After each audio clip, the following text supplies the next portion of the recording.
Brother refused to hire me at his company. Despite our 50-50 deal for my time and money, my parents backed him up, so I started my own company. Now his is under tax evasion investigation, and they're demanding I bail him out. Hey Reddit, grab your popcorn because this is going to be a wild ride. I, 31M, just got off the phone with my parents, who are currently having a full-blown meltdown because my golden child brother's company is imploding, and apparently, I'm the asshole for not swooping in to save the day. Buckle up! This story's got layers. Let me set the scene. I'm Marcus. I work in software development, specifically back-end infrastructure and database management. Not the sexy startup stuff you see on TechCrunch, but the boring, essential shit that makes everything else work. The plumbing of the internet, basically. Been doing this for almost 10 years now, started right out of college. My brother, Ethan, 28M, is 3 years younger than me. And for as long as I can remember, he's been the favorite. Not even subtle favoritism, the kind where my parents would literally forget my birthday, but throw Ethan a surprise party for getting a B+ in chemistry. I'm talking let's mortgage the house to send Ethan to his dream college level favoritism, while I took out student loans because it builds character. Growing up, I was the responsible one. Did my homework without being asked, got good grades, worked part-time jobs, never got in trouble. Ethan failed his driver's test 3 times, got suspended twice in high school for vaping in the bathroom, barely scraped through college in 6 years with a communications degree he never used. But somehow, he was still the golden boy. Mom used to say things like, Ethan's got charisma, or Ethan's a people person. Translation: your brother is charming enough that we'll overlook the fact that he's basically useless. Meanwhile, I'm getting lectures about being too serious and needing to lighten up because I had the audacity to, have ambitions. The double standards were insane. I remember this one Thanksgiving when I was 17. I'd just gotten accepted to UT Austin with a partial scholarship, something I'd worked my ass off for. Brought it up at dinner thinking maybe, just maybe, they'd be proud. Dad barely looked up from his turkey. That's good, son. Pass the stuffing. 5 minutes later, Ethan announces he made varsity backup quarterback. Not even starting position. Backup. They literally stopped eating to celebrate. Mom started crying. Dad called his brother to brag. They bought Ethan a new jersey and took him to Topgolf the next day. My college acceptance? Got a fridge magnet and a try not to party too much. After college, I moved to Austin and landed a solid job at a mid-sized tech company called Dataflow Solutions. Nothing fancy, but the pay was decent. Started at $62,000. And the work was interesting. Real infrastructure challenges, scaling databases, optimizing query performance, shit that actually mattered. I was building real skills while Ethan was back home trying to figure out what a W-2 was. I saved aggressively because I had this dream of eventually starting my own consulting firm. Lived in a shitty studio apartment in South Austin where the AC barely worked and I could hear my neighbor's entire life through the walls. Drove a 2003 Honda Civic with 180,000 miles that burned oil like it was going out of style. Ate ramen 4 nights a week. Meal prepped chicken and rice for the other 3. Every dollar I didn't need for survival went straight into savings. My coworkers thought I was crazy. They'd invite me out for happy hour and I'd nurse 1 beer for 2 hours, then head home. Weekends were for side projects and learning new frameworks, not brunch and day drinking. But I had a plan, and the plan required discipline. Meanwhile, Ethan was doing his thing, which is to say, failing spectacularly at everything he touched. After college, he moved to Denver, because his girlfriend at the time went to grad school there.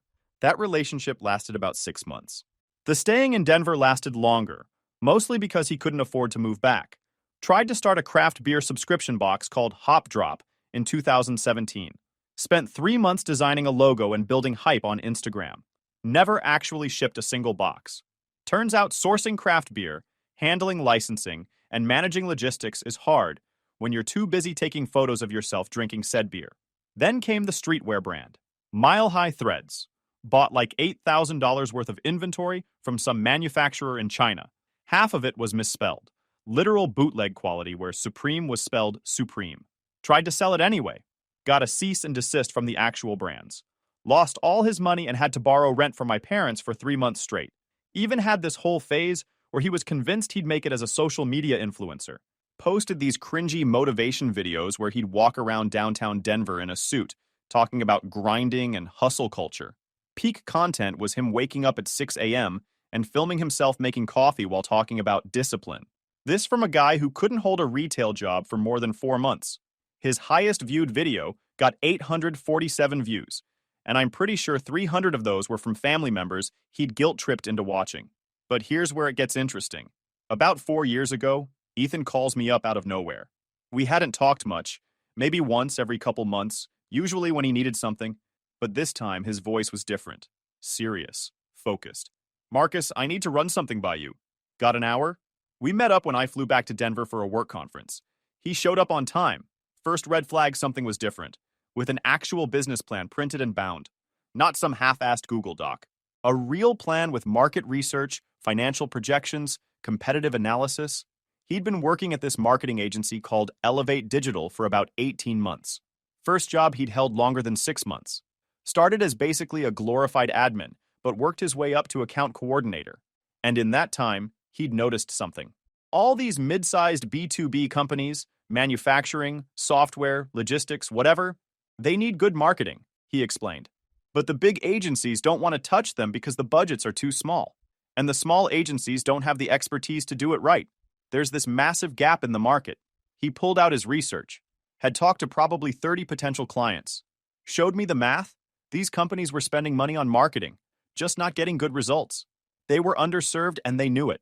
Someone who could come in with actual B2B expertise and treat them like real clients instead of second-tier accounts could clean up. I'll admit, I was impressed. This was the first time in Ethan's life he'd shown any real initiative or business sense.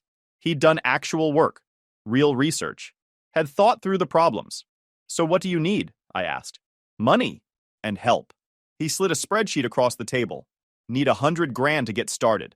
Office space, equipment, initial hires, marketing budget, legal fees, runway for the first 6 months. I've got 25 saved up. Need a partner for the rest. 25,000. My jaw nearly hit the floor. "You saved $25,000? Been living with 2 roommates in a shitty apartment and eating basically nothing but eggs and rice for a year and a half. Every dollar from my paychecks went to savings." He actually looked proud of himself. "I'm serious about this, Marcus. This isn't another hop drop. This is real." He kept going. "But I don't just need the money. I need you. I can do sales. I can manage clients. I'm good at the relationship stuff. But I don't know shit about operations. I don't know how to build systems or manage projects or set up the infrastructure that makes a company actually run. You do. I need your expertise as much as I need your money." We talked for 3 hours. He showed me letters of intent from potential clients. Showed me his financial modeling, which was actually solid. Showed me the team he wanted to hire and why. For the first time in his life, Ethan wasn't bullshitting. He'd found something real, and he was ready to work for it. Here's where I made my first mistake. I believed him. No, scratch that. My first mistake was not getting everything in writing. We shook hands on a deal. I'd invest $75,000, literally every penny I'd saved over 6 years, and I'd spend nights and weekends helping him build out all the operational systems, the website, the project management infrastructure, everything tech-related. In exchange, once the company was profitable, we'd be 50-50 partners. "We're brothers," Ethan said, looking me dead in the eye. "I'm not going to screw you over. This is our company." I flew back to Austin feeling good. Scared. I was about to dump my entire savings into my screw-up brother's business. But good. Maybe this was it. Maybe Ethan had finally grown up. Maybe we'd actually build something together. Wired him the money that week. All $75,000. Watched my savings account drop to basically nothing and tried not to have a panic attack. The first few months were chaos. Ethan found office space. A small suite in a decent building, nothing fancy but professional. Hired his first 2 employees, both junior level but hungry. 1 copywriter, 1 designer. He'd handle strategy and account management, they'd handle execution. Meanwhile, I was building everything else. The project management system chose to build custom instead of using off-the-shelf because Ethan's needs were specific. The client database with full CRM integration. The automated reporting systems so clients could see exactly what they were paying for. The workflow automations that would let 3 people do the work of 6. Every evening after my day job, I'd put in another 4 to 6 hours. Weekends were all in, usually 10 to 12-hour days. My girlfriend at the time, Sarah, was not thrilled. "You're basically working 2 full-time jobs," she said, "and one of them you're not even getting paid for." "It's an investment," I told her. "Once the company's profitable, I'll own half of it. You got that in writing?" "It's my brother. We don't need a contract." She looked at me like I was an idiot. Turns out she was right. Those first 12 months were brutal. I'm talking showing up to my day job running on 4 hours of sleep and 3 cups of coffee, missing social events because I had to help Ethan train his new hires on the systems, canceling weekend plans because there was some crisis with the website or the databases. But I told myself it was worth it. The company was growing. Ethan landed his first 3 clients within 2 months. They weren't huge, $3,000 to $5,000 monthly retainers, but it was real money. By month 6, they had 7 clients and $40,000 in monthly recurring revenue. By month 12, 15 clients and $85,000 MRR. The revenue was good, but the margins were tight. Ethan was reinvesting everything, hiring more people, upgrading the office, buying better equipment. I kept asking when we'd formalize the partnership agreement, and he kept saying soon. First it was, let's get through the first year. Then, let's get to $1 million in revenue. Then, let's wait until we're consistently profitable. Always a moving target. Year 2, things really took off. Ethan turned out to be genuinely good at sales. That charm that had gotten him through life without consequences? Actually useful when you're trying to win clients. He'd take prospects out for drinks, talk about his vision, make them feel like they were getting in on something special. And because I'd built such solid operational systems, he could actually deliver on the promises.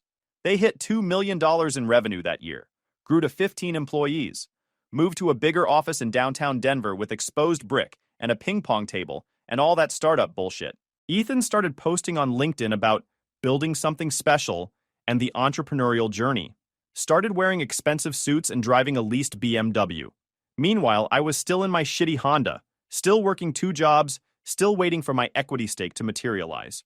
That's when I started pushing harder about the partnership. Sent Ethan a detailed email laying out everything I'd contributed. The initial $75,000, plus I calculated about 3,000 hours of labor over 2 years at what would have been $100 per hour for that kind of specialized work. Called it $375,000 in total contribution. His response came a week later. Short. Dismissive. Hey bro, appreciate everything you've done. Let's plan to discuss the partnership structure when I'm back from this client trip to Chicago. Maybe next month? Next month came and went. No discussion. I tried calling. Texts went unanswered. Emails got brief. Super busy, we'll talk soon responses. Finally, I'd had enough. Took a personal day from work, drove the 4 hours to Denver, showed up at his office unannounced.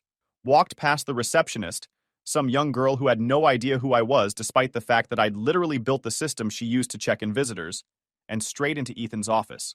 He was in a meeting with 2 employees, reviewing some campaign metrics on his giant monitor. Looked up, surprised and not exactly happy to see me. Marcus, hey, guys, can you give us a minute? The employees left, giving me weird looks. Once the door closed, I didn't waste time. We need to talk about the partnership. Like, right now.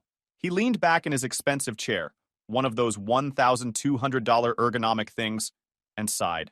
I was going to call you this week. You've been saying that for 6 months. Things have been crazy. We're scaling fast and... Cut the bullshit, Ethan. Are we partners or not? He was quiet for a long moment. Then he stood up, walked to his window with his back to me. I've been talking to my lawyer and my accountant. They're advising me that bringing on a partner at this stage would complicate the cap table. I'm not a partner. I'm the partner. We had a deal. He turned around, and his face was different. Harder. We had a conversation, Marcus. Nothing was ever formalized. And honestly, my advisors are right. The company's doing well. Adding a partner now, especially one who's not involved day-to-day, doesn't make business sense. My stomach dropped. Not involved day-to-day? I built your entire operational infrastructure. I trained your staff. I spent 2 years, and I appreciate that. Really. But that was then. The company's evolved. We've got our own IT guy now. We've hired operations people. Honestly, bro, we've kind of outgrown what you built. The audacity. I'd automated 90% of their workflow. I'd built the systems that let his 15 employees do the work of 30. And now he was saying they'd outgrown me? You owe me $75,000. Minimum. And I'll pay you back, he said quickly. With interest. 5% annually, compounded. You'll get it all back. What about the equity? That's not happening. We shook hands on 50-50. Yeah, well, he shrugged. I'm the CEO. I make the business decisions. And my decision is no equity partners. If you want to push this, I guess you could try suing me, but you'll spend more on lawyers than you'd recover. So, your call. I stood there, literally shaking with rage. My little brother, the guy I'd bailed out his entire life, was openly screwing me over. And he was doing it with this smug confidence like he'd already gotten away with it. I'll hire you as a consultant going forward, he offered, like he was doing me a favor. $50 an hour for any work you do. That's fair, right? Plus, I'll start paying back the $75K. $500 a month sound good? $50 an hour. $500 a month on a $75,000 debt. At that rate, it would take him 12 and a half years to pay me back, assuming he never missed a payment, which we both knew he would. I started laughing. Couldn't help it. You're really doing this. It's business, Marcus. It's theft. It's a business decision. I walked toward the door, then stopped. You know what? Keep the money. Consider it a gift. But we're done. Don't call me. Don't text me. Don't ask me for shit ever again. Marcus, come on. Get fucked, Ethan. Slammed his office door so hard the frosted glass rattled. Walked out past all his employees who were definitely listening to every word. Got in my car and drove straight back to Austin, hands gripping the steering wheel so tight my knuckles went white. That 4-hour drive was dark. Real dark. I kept replaying every moment of the past 2 years. Every late night I'd canceled plans to help him. Every weekend I'd spent training his people. Every system I'd built that he was now claiming they'd outgrown. I thought about all the times I'd defended him to Sarah when she'd warned me this would happen. All the times I'd told myself he was different now, mature, ready to be a real adult. What a fucking joke. Made it back to Austin around 10 p.m. Sarah took one look at my face and knew. He screwed you. I just nodded. Are you going to sue him? Already did the math on the drive. Legal fees would eat up most of what I'd recover, and it would take years. Plus, it's family, so my parents would never forgive me. She was quiet for a minute. You need to call them. Tell them what he did. So I did. Called my parents that night, told them everything. The handshake deal, the 2 years of work, Ethan's refusal to honor any of it. My mom's response? Marcus, you can't expect Ethan to just give you half his company. I invested $75,000, and he said he'll pay you back. That seems fair. What about the 2 years of labor? You chose to help your brother. That's what family does. You can't put a price tag on family. I nearly threw my phone through the wall. Did Ethan tell you he was planning this? Silence. The kind of silence that answers the question. My dad got on the line. Son, we discussed this with Ethan a few months ago. He was worried about the partnership situation and asked our advice. We agreed that it didn't make sense to give away half the company when he's the one running it day to day. You knew. You fucking knew he was planning to screw me, and you told him it was okay. We told him to make the best business decision, Dad said. That's what any parent would do. Any parent would tell their son to honor his agreement. You don't have experience running a company, Marcus. Ethan does now. It's his baby. You have your own career. This wasn't ever really meant to be yours. My mom jumped back in. We just want you boys to get along. Maybe you're being a little unreasonable expecting so much when Ethan's done all the hard work. I hung up. Didn't yell, didn't argue. Just ended the call and sat there in my apartment, staring at nothing. Sarah was watching me from the couch. They took his side? They always take his side. So what are you going to do? That was the question, wasn't it? I'd just lost $75,000 and 2 years of my life. My own brother had stolen from me. My parents had backed him up. I had every right to be destroyed by this. Instead, I got pissed. Really, really pissed. I'm going to beat him at his own game. Sarah raised an eyebrow. Meaning? Meaning I know everything about his business. I know where the inefficiencies are. I know what the clients actually need. I know how to do what he does, but better. If he wants to play this game, let's play. She smiled. You're starting a competitor. Damn right I am. Spent the next 2 weeks in full planning mode. Called every contact I'd made while helping Ethan. And there were a lot. Project managers I'd trained, developers I'd worked with, even some of his clients I'd gotten friendly with during implementation calls.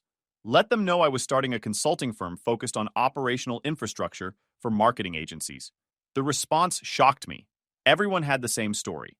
Ethan's agency did good creative work, but the operations were a mess. Projects always over budget, deadlines missed, constant communication breakdowns. All the stuff I'd tried to fix before he froze me out. Apparently, once I stopped being actively involved, things had started falling apart. Within 3 weeks, I had my first 2 clients.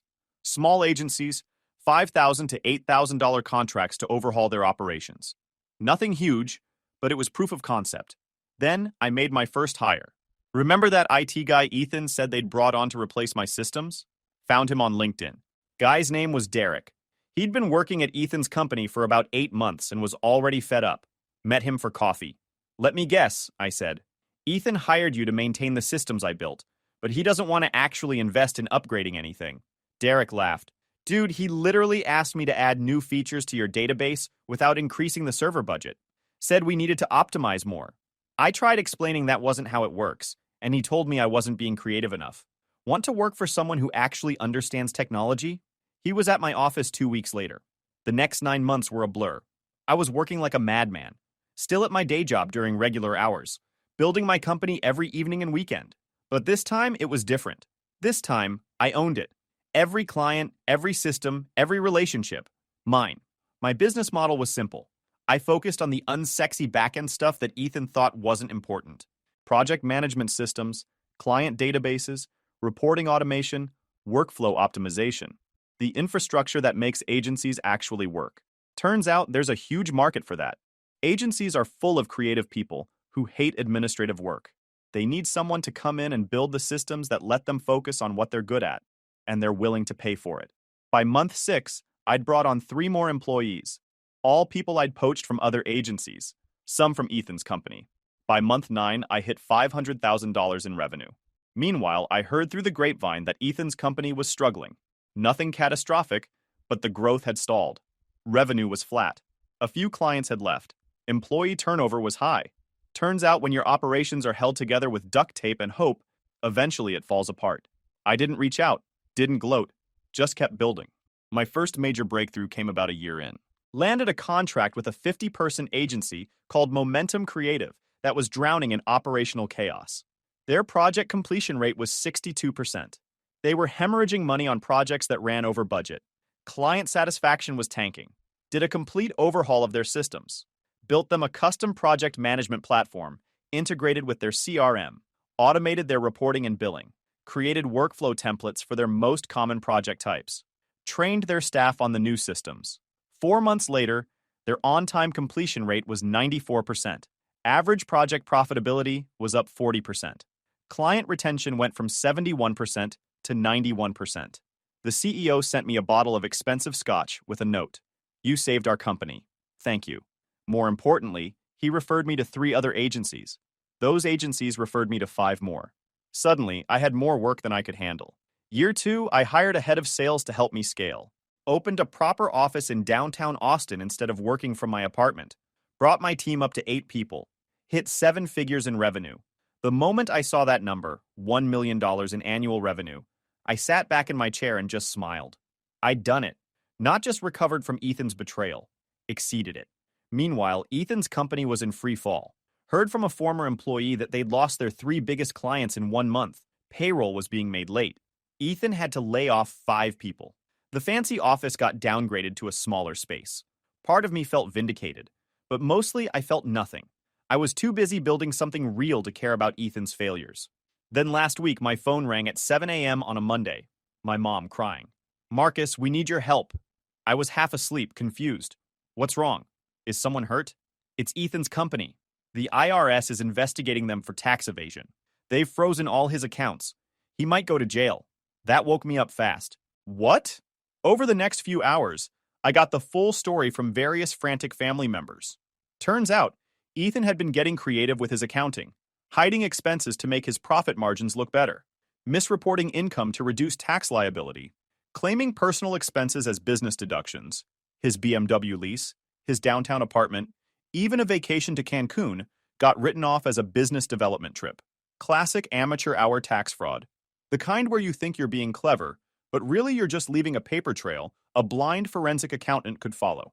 The IRS had launched an investigation 3 months ago after one of his former employees, that designer he'd laid off, reported him out of spite. She'd been asked to falsify some expense reports and refused. When Ethan fired her for not being a team player, she made copies of everything and mailed them to the IRS with a nice letter detailing every questionable charge she'd seen. Ethan, being Ethan, ignored the IRS letters thinking they'd go away. They didn't. Now he was looking at criminal charges for tax evasion, back taxes estimated at around $180,000, penalties that could double that number, possible prison time, and the complete destruction of his company and reputation. And somehow, according to my parents, This was my problem to solve. The calls came rapid fire. Mom crying about how her baby might go to prison. Dad trying to sound authoritative, but mostly sounding scared. Ethan's business partner. Yeah, turns out he'd brought someone else in as a partner after me. Funny how that worked. Practically begging me to help. Even got a call from my uncle, my dad's brother, who I barely know. Marcus, I know you and Ethan have had your issues, but this is family. We need to rally around him. I let them all go to voicemail for a day. Needed time to process. My first reaction was satisfaction. Karma's a bitch and Ethan was finally getting what he deserved. But underneath that was something more complicated. This was still my brother, the kid I'd grown up with, the person I'd once trusted enough to hand my entire savings over to. But then I remembered his face in his office 2 years ago. It's business, Marcus. The smug confidence, the complete lack of remorse, the way he'd looked me in the eye and stolen from me. Fuck him. Finally called my dad back. What exactly do you want from me? We need you to help Ethan get his finances in order. You understand this stuff. You could fix his books, help him deal with the IRS, maybe even testify as a character witness.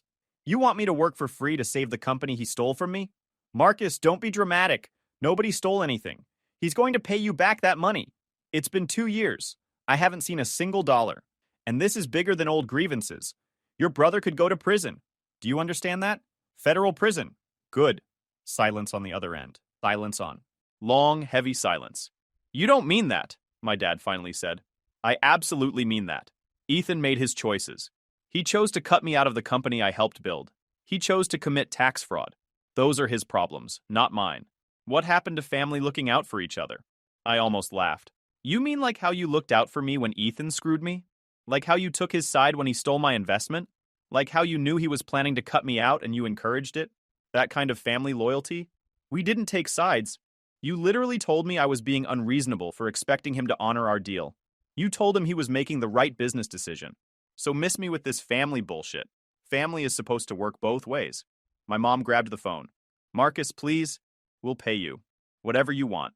Just help him. He's your brother. He stopped being my brother when he looked me in the eye and stole from me. When he spent my $75,000 on fancy offices and BMW leases while telling me he'd pay me back. When he used the systems I built to make millions while giving me nothing. This is different. This is serious. So was what he did to me. Difference is, I didn't have the IRS to protect me. I just had to eat the loss and move on. So you're just going to let him go to prison? I'm going to let him face the consequences of his choices. Something you should have taught him to do about 20 years ago. Hung up, blocked their numbers, but it didn't stop. They started calling from other people's phones. Relatives I hadn't talked to in years suddenly reaching out. Even got a Facebook message from my high school girlfriend's mom somehow. The family phone tree was working overtime, trying to guilt me into saving Ethan. The worst was when my mom showed up at my office. Actually showed up at my place of business, in the middle of a workday, causing a scene in my lobby. Crying, begging, telling my receptionist how her ungrateful son was abandoning his brother in his darkest hour. I had security escort her out. Felt like shit doing it. But what choice did I have? That night, I wrote an email. Sent it to every member of my extended family. Laid out the whole story in painful detail. The deal Ethan and I made. The $75,000 I invested. Attached bank statements as proof. The 2 years of labor I put in. Attached time logs I'd kept. How he cut me out. Attached screenshots of our text conversations where he refused to discuss the partnership. How my parents knew and supported it. Attached the dates and details of those conversations. Then I wrote, I have built my own successful business without any help from the family that betrayed me. My company did 8 figures in revenue last year. I employ 23 people who depend on me. I have clients who trust me. I built all of this after losing everything to someone who promised to be my partner. Ethan's legal problems are the direct result of his own illegal choices. He committed tax fraud. He ignored the IRS. He broke the law because he thought the rules didn't apply to him. Those are his consequences to face. I will not be helping him. I will not be consulting for him. I will not be bailing him out. If anyone contacts me about this again, I will cut them off completely. This is not a negotiation. This is not up for discussion. This is final. For those of you who think I'm being heartless, I'd ask you to consider, where was this family when Ethan stole from me? Where were these calls begging for fairness and loyalty and help? You can't demand I be the bigger person when nobody asked him to be even a mediocre person. I'm done. Leave me alone. The responses were mixed. Some family members apologized, said they didn't know the full story. Others doubled down, sent me nasty messages about being vindictive and cruel. One cousin even called me Satan, which was dramatic, but whatever. The best response came from my uncle, my dad's brother, the one who'd called me initially. He sent a private email. Marcus, I owe you an apology. I didn't know the details. Your father painted a very different picture of what happened. After reading your email, I looked into it a bit more and talked to some people. You're right. They've been enabling Ethan his entire life and expecting you to clean up the messes. For what it's worth, I'm proud of you. Not just for building a successful business, but for having the spine to stand up to this family's bullshit. We could all use more of that.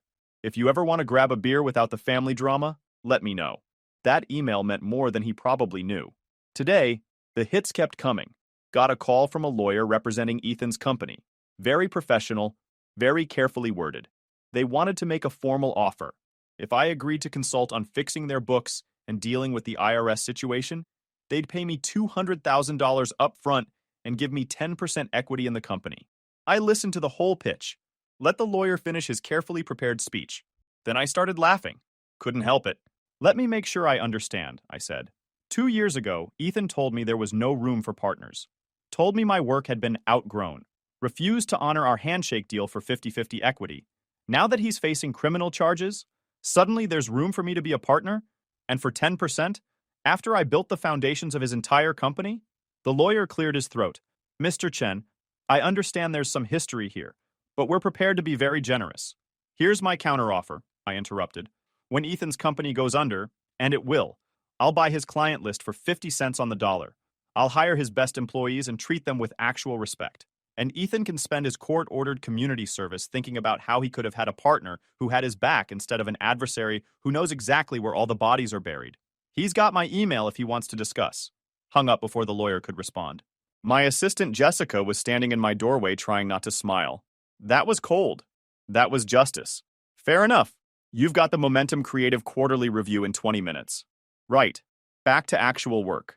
Building actual value for people who actually deserve it. Here's the thing. Reddit doesn't get sometimes. This isn't about revenge. I'm not trying to destroy Ethan. I'm just refusing to save him. There's a difference. I spent 6 years saving every dollar. 2 years building his dream while sacrificing my own time, my own relationships, my own mental health. I trusted him. I believed in him. I handed him $75,000 and thousands of hours of specialized labor because he looked me in the eye and promised we were partners. He repaid that trust by cutting me out the second it was convenient, by stealing my money and my work, by laughing in my face when I asked him to honor our agreement. My parents watched it happen and told him he was making the right choice. Now his poor decisions are catching up with him, and I'm supposed to drop everything, risk my own company, my own reputation, my own legal exposure, to bail him out? Hard pass. My company is thriving. I've got 23 employees who I treat with respect and dignity, who get paid on time, who have equity stakes and profit sharing, who know that I value them as human beings, not just resources to be exploited. I've got clients who appreciate my work, who refer me to others, who trust me to handle their most critical operations because I've proven over and over that I deliver what I promise. I've built a life I'm actually proud of. Why would I risk any of that to save someone who betrayed me? My parents called again this morning. Mom tried a new tactic. Practical guilt instead of emotional manipulation. What will the extended family think? How will this look at the reunion? I told her I stopped caring what the extended family thinks about a year ago, and I won't be at the reunion. She started crying again. I hung up. I should probably feel bad about that. Maybe I'm becoming heartless. Maybe I'm turning into the kind of cold person who can listen to his mother cry without feeling anything. But honestly, I feel free. For the first time in my life, I'm not bending over backward to earn my parents' approval. I'm not fixing my brother's messes. I'm not sacrificing my own success to prop up someone else's failure. I'm just living my life, running my business, being successful on my own terms. If Ethan goes to prison, that's on him. He committed tax fraud, not questionable accounting, actual fraud, claiming personal expenses as business costs, hiding income, falsifying records.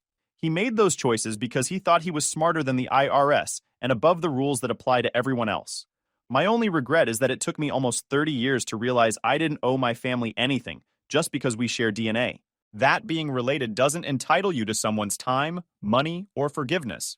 That sometimes the healthiest thing you can do is walk away and let people face their own consequences. So that's where we are. Ethan's company is circling the drain. The IRS investigation is moving forward. My parents are having daily meltdowns. Half the extended family thinks I'm a hero for standing up to decades of golden child bullshit. The other half thinks I'm a monster for abandoning my brother in his time of need. Update. For everyone asking in the comments. Yeah, I realize this sounds cold.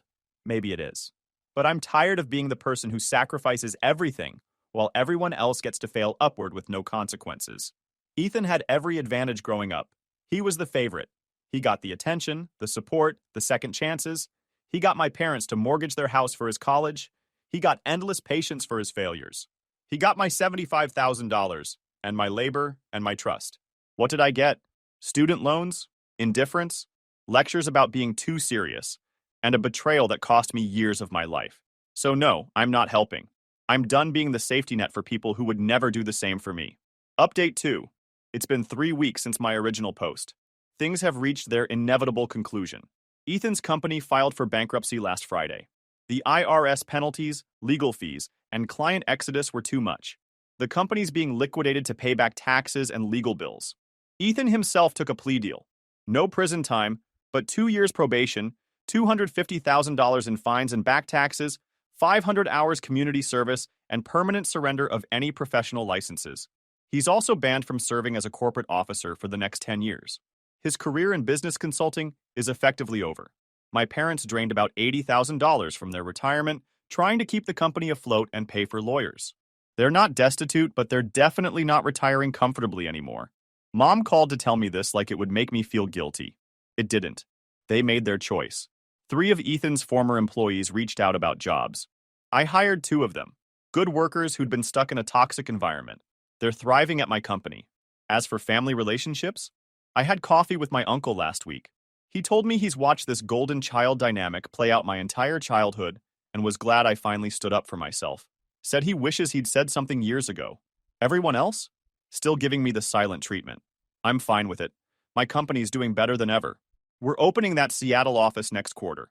Annual revenue is tracking toward $12 million.